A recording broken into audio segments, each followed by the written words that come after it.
Hello students, जय हिंद, हिंद की जय। मैं जितेश पारासर आप सभी का स्वागत करता हूं हिंदुस्तान के सबसे बेहतरीन और विश्वसनीय संस्थान की, जिसमें आज आपका नया एपिसोड जो है वो है बेटा फ्रिक्शन फोर्स का।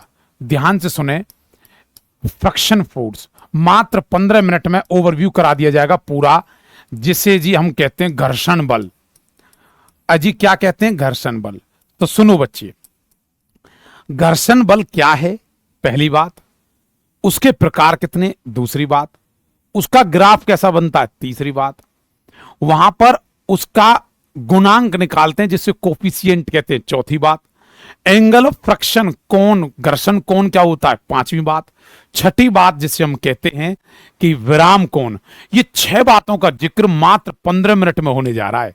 क्या तुम तैयार हैं? Yes sir. देखिए, सबसे पहले मैं अगर घर्षण बल की बात करूं तो फ्रिक्शन फोर्स क्या है और कैसे इसे समझने की कोशिश करेंगे सब बच्चे। देखो बेटा, फ्रिक्शन फोर्स क्या है? अगर कोई बल लग रहा है किसी ऑब्जेक्ट पर, किसी पिंड पर, तो पीछे की तरफ अपोज करने के लिए एक बल लगता है। इस अपोजिंग फोर्स को विपरीत दिशा में वो मोशन को रोकने का कारण बनता है। तो उसे क्या कहते हैं? हम घर्षण बल कहते हैं, जिसे एफ से दिखाते हैं। और परिभाषा भी इस बात को बोलती है, गति का विरोध करना, इट अपोज द मोशन। लेकिन मैं तुम्हें एक बात बता दूं, अरे कहीं ना कहीं सच्चाई इसकी ये भी है कि ये अपोज ही नहीं, ये उस मोशन का कारण भी है। काश ये ना होता तो उस मोशन का कारण ही नहीं होता, वो मोशन चल ही नहीं पाता, गति हो ही नहीं पाती। अच्छा, यस। तो आज पूरी परिभाषा सुनो। अरे ये गति का अपोज तो करता ही करता है, कहीं ना कहीं ये कारण भी है। हमारे जो जूते होते हैं, टायर होते हैं, उनमें कटिंग करी जाती है, गुड्ढी नुमा स्ट्रक्चर बनाई जाती है। वो क्यों बनाई जाती है? मोशन होने के लिए। मोशन कम हो तो दिक्कत, मोशन ज्यादा हो तो दिक्कत। और अगर मोशन, ये घर्षण बल कम हो तो दिक्कत, घर्षण बल ज्यादा हो तो दिक्कत, और घर्षण बल हो ही ना तो घनी बड़ी दिक्कत है। यस, हाँ। तो ये थीटा इज इक्वल टू क्या होता बेटा? 180 डिग्री। यहां पे अगर देखा जाए तो थीटा कितना बन रहा हमारा? 180 डिग्री। आपसे पूछेगा घर्षण बल में एंगल कितना बनता है? 180 डिग्री। ये एक रिलेटिव है भाई, ये सतह इस सतह के साथ सापेक्ष में है, रिलेटिव में, तो रिलेटिव है। दूसरी और बात, ये कॉन्टेक्ट में भी तो है। हां, तो घर्षण बल बेटा एक स्पर्श बल होता है, नॉन कंजर्वेटिव होता है। नॉन कंजर्वेटिव क्या है? देखो, एक होता है संरक्षी और एक होता है असंरक्षी। एक होता है कंजर्वेटिव और दूसरा होता है नॉन कंजर्वेटिव। कंजर्वेटिव तो वो जो इनिशियल फाइनल पे डिपेंड करे, पाथ वाथ पे डिपेंड ना करे, रास्ते पे डिपेंड ना करे। नॉन कंजर्वेटिव वो बल होता है, असंरक्षी बल वो बल होता है जो इनिशियल, आरंभिक और अंतिम पे तो डिपेंड करे भैया, रास्ते पे जरूर करे। जो पाथ पे डिपेंड करता है, क्या घर्षण बल पाथ पे डिपेंड नहीं करता, रास्ते पे डिपेंड नहीं करता कि चिकनाए खुरदराए? समझ रहे हो? Yes sir. तो भैया ये कंजर्वेटिव ना होकर नॉन कंजर्वेटिव होता है। दो चीज होती है बेटा, एक फ्रिक्शन फोर्स और एक विस्कस फोर्स। फ्रिक्शन फोर्स किसी सॉलिड में, ठोस में होता है, जबकि विस्कस फोर्स वही घर्षण बल ही है, लेकिन वो किसी पानी पे और गैस पे लगता है, तब उसका नाम घर्षण नहीं होता। उसका नाम क्या होता है बेटा? उसका नाम होता है शांता बल, जिसे हम विस्कस फोर्स कहते हैं। बताइए, किसी बेटा बेटी को यहां तक कोई दिक्कत? पक्का? नो सर, कोई दिक्कत ही नहीं है सर। हो गया ना? ठीक है। चलो, अगर मैं इसकी बात करता हूं बेटा, टाइप्स के बारे में मैं बात करता हूं, तो ये टाइप कितने तरह का होता है? जनरली फ्रिक्शन फोर्स की अगर हम बात करते हैं तो बेटा ये 3 तरह का होता है। एक होता है स्टैटिक। स्टैटिक का मतलब होता है विराम, घर्षण के प्रकार बता रहा हूं। एक होता है बेटा सीमांत, लिमिटिंग, और एक होता है काइनेटिक या डायनेमिक, जिसको हम गतिज कहते हैं। कोई वस्तु विराम में है तो वो विराम है। ये मान के चलो, मैंने क्या किया, ये ले लिया, ये देखो, ये ले लिया, ये ऐसे रख दिया इस पे। अब ये रुका हुआ, static static static static static static static static static, ओहो काइनेटिक आ गया। हाँ, तो बच्चे ये जब रुका हुआ है तो क्या ये स्टैटिक, और ये मोशन में आ जाए तो क्या है, गति करने लगे तो गतिज, लेकिन गति किया नहीं है, करने ही वाला है, ऐसे का नाम सीमांत होता है। मतलब ये विराम की अधिकतम अवस्था है भैया, इससे ज्यादा वो विराम नहीं कर सकता, अब तो उसे गति में आना ही पड़ेगा। इस हो गया। इनका ग्राफ बनता, वो ग्राफ फिर से बना के दिखाता हूं, देखो ऐसे बनता है, ए स्टैटिक, थोड़ी देर के लिए लिमिटिंग बनता है, सीमांत, और आ गया। तो ये और ये पोर्शन क्या दिखा रहा है, सीमांत, यहां से यहां तक क्या दिखा रहा है, विराम, ये क्या है, गतिज। तो इसमें इसी अंदाज में दिखा दिया कौन क्या ये गतिज है, ये लिमिटिंग सीमांत, और ये स्टैटिक। कितने बेटा बेटी कहते हैं गुरुजी ग्राफ भी क्लियर है हमें तो। क्या बात है, very good very good very good, शाबाश। आई बात समझ में? Yes sir. अब देखो बेटा, ये फ्रिक्शन फोर्स किस पे डिपेंड करता है, घर्षण बल किस किस पर डिपेंड करता है, इस बात को समझना सीखें। घर्षण बल डिपेंड करता आर पर। ये आर क्या है, लंबवत प्रतिक्रिया। तुम जानते हो ये ऐसे होता है बेटा, ये क्या है, ये कोई मास है और इस पे नीचे लगती है ग्रेविटी mg। जितना mg नीचे लगता है उतना ही ऊपर आर लगता है। इस आर को हम कहते हैं लंबवत प्रतिक्रिया, लंबवत प्रतिक्रिया। और mg आपका वेट है, वजन है। तो आपको पता होगा जितना धरती पर हम mg लगाते हैं, धरती हमें, अर्थ हमें बैलेंस करने के लिए ऊपर की तरफ आर लगाती है, जिसको हम आर कहते हैं। और रटना नहीं है बेटा कतई भी, ठीक है, रटना नहीं है, इसका दूसरा नाम एन भी होता है। तो बताओ क्या कहेंगे हम ये कहेंगे सर आर कहो या एन कहो, एक ही बात है। तो बताओ आर क्या है, नॉर्मल रिएक्शन, नॉर्मल रिएक्शन, और एन भी क्या है, नॉर्मल रिएक्शन, लंबवत प्रतिक्रिया। तो फ्रिक्शन फोर्स घर्षण बल आर पे डिपेंड करता है।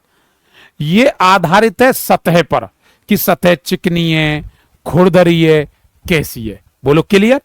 Yes sir. लेकिन किंतु परंतु इंतु याद रखना इस बात को, मोस्ट इंपोर्टेंट पॉइंट है कि बेटा वो एरिया पे डिपेंड नहीं करता, कतई भी नहीं। ये नहीं देखेगा कि मोटा आदमी है तो घर्षण बल ज्यादा लगेगा, भैया पतला आदमी है तो फ्रिक्शन फोर्स कम लगेगा ना। फ्रिक्शन फोर्स कभी भी एरिया पे डिपेंड नहीं करता है। बोलो बात क्लियर है, पक्का क्लियर है? Yes sir. कोई दिक्कत? No sir.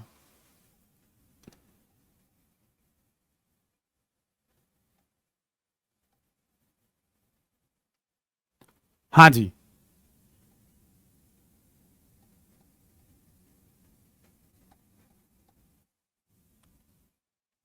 हो गया यहां तक क्लियर?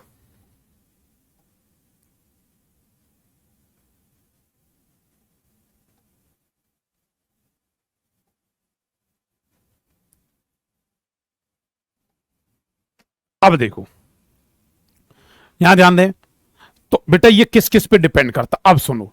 यहां पे जो मैंने तुम बताया फ्रिक्शन फोर्स किस पे डिपेंड करता क्या है, एक बात, मेरी बात जिंदगी में याद रखना, पूरी जिंदगी में जब भी मैं ऐसे बना दूंगा ऐसे, तो याद रखना ये तुम्हारा जिंदगी को रिप्रेजेंट करता है। कभी भी ऐसे बन जाए तो ये पूरी जिंदगी को रिप्रेजेंट करता है। क्या कह रहा है, ये कह रहा है इस बात को, है ना, हाँ कि सुनो, कभी भी हॉरिजॉन्टल आ जाए, क्षैतिज आ जाए, क्षैतिज, तो हॉरिजॉन्टल पर बेटा हमेशा cos थीटा आता है। कौन सा थीटा आता है, cos थीटा। और कभी भी आ जाए परपेंडिकुलर, लंबवत, तो उस पे बेटा हमेशा क्या आता है, हमारा साइन थीटा। और कभी स्लोप या ढलान वर्ड इस्तेमाल कर दे तो हम टेन थीटा यूज करते हैं। क्या करते हैं, टेन थीटा। कितने बच्चे कहते हैं गुरुजी हाँ ये बात समझ में आ गई। क्या समझ में आया कि कभी हॉरिजॉन्टल हो तो कॉस, वर्टिकल हो तो साइन, और स्लोप हो तो क्या कहते हैं उसे, टेन थीटा कहते हैं। वो जी क्लियर है? Yes sir. अब सुनो बेटा, मैं ये कहना चाह रहा हूं आपसे, अगर मैं इसे थोड़ा सा रफ कर दूं तो बताइए। देखो यहां पर बेटा फ्रिक्शन फोर्स तीन अंदाज का होता है, तीन अंदाज का होता है। और वो तीन अंदाज सुनो कौन कौन से हैं, इसे मैं बताना चाहूंगा ऐसे। यहां पर तुम्हें तीन चीज पढ़नी है बेटा। देखो घर्षण में तीन चीज पढ़नी है। एक को कहते हैं म्यू, एक को कहते हैं थीटा और एक को कहते हैं बेटा अल्फा। बताओ इसे क्या कहते हैं? इसे कहते हैं कोफिशिएंट।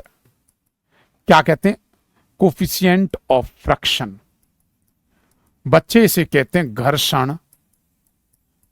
घर्षण गुणांक। क्लियर है? कोफिशिएंट ऑफ फ्रिक्शन, जिसका नाम है घर्षण गुणांक। ठीक है। अच्छा, थीटा क्या है? इसे कहते हैं बेटा angle of friction. Angle of friction. और जी इसे कहते हैं घर्षण कोण। घर्षण कोण। ठीक है बेटा? Yes sir. एक होता अल्फा। अल्फा को कहते हैं बेटा angle of repose. Angle of repose. ठीक है। इसे कहेंगे हम बेटा विराम कोण। क्या कहेंगे? विराम कोण। बताओ तीन चीजें होती हैं, घर्षण गुणांक, घर्षण कोण, विराम कोण, और म्यू थीटा और अल्फा से रिप्रेजेंट करते हैं। मैं एक बात और बोलना चाहूंगा यहां बच्चों को कि बेटा रटना नहीं है कभी भी, क्योंकि रटंत विद्या ने फलंती। रटना नहीं है। कहीं कहीं वो ऐसी कलाकारी कर देता है कि इसे और करके लैम्बडा से रिप्रेजेंट कर देगा। किससे रिप्रेजेंट कर देगा? लैम्बडा से। ठीक है। तो बेटा ये घर्षण के मुख्य बिंदु हैं। घर्षण में अगर बात करूं कि फ्रिक्शन में मेन तीन पार्ट्स क्या हैं? पार्ट नंबर ए ये है, पार्ट 1 जिसे म्यू कहते हैं, ये आपका पार्ट नंबर 2 है, और अगला है बेटा पार्ट नंबर 3। और ये समझने वाला पार्ट है पूरा का पूरा। क्या? तीन चीजें, म्यू, थीटा और क्या जी? अल्फा। अल्फा कहो या लैम्बडा, एंगल ऑफ रिपोज जिसे हम विराम कोण कहते हैं। मुझे एक बात बताइए, घर्षण बल क्या है पता है? ये रिलेटिव है, अपोजिंग फोर्स है, ये सब कुछ पता लग गया। थीटा कितना है उसके प्रकार पता लग गया। ठीक है। मैंने प्रकार जब बताए तो मैं कौन कौन से प्रकार बताए एक बार बताना। स्टैटिक बताया, और बताओ लिमिटिंग, काइनेटिक बताया। बेटा इसमें दो चीज और होती हैं। एक होता है स्लाइडिंग और एक होता बेटा रोलिंग। स्लाइडिंग सांप से आया, सर्पी सांप स्लाइड करता है। रोलिंग का मतलब होता है ऐसे रोल करके जाना, जिसे क्या कहते हैं हम? लोट के जाना है। सिलेंडर को ऐसे करना, लुटाना, एक मारना, लाता है सिलेंडर डिग डिग डिग डिग जाएगा। तो बेटा देखो, एक स्लाइडिंग, देखो मैंने जब जो बॉक्स लिया था वो स्लाइड कर रहा था, फिसल रहा था, और एक होता रोल की, लेकिन दोनों में गति कर रहा है, तो इसीलिए उसे क्या कहते हैं? काइनेटिक या डायनेमिक। ठीक है। ये टाइप मैंने आपको बताए, लेकिन इसके साथ बेटा जो मैं बात बताने जा रहा हूं इसकी, आपको कोफिशिएंट ऑफ फ्रिक्शन जिसे क्या कहते हैं बेटा? म्यू कहते हैं।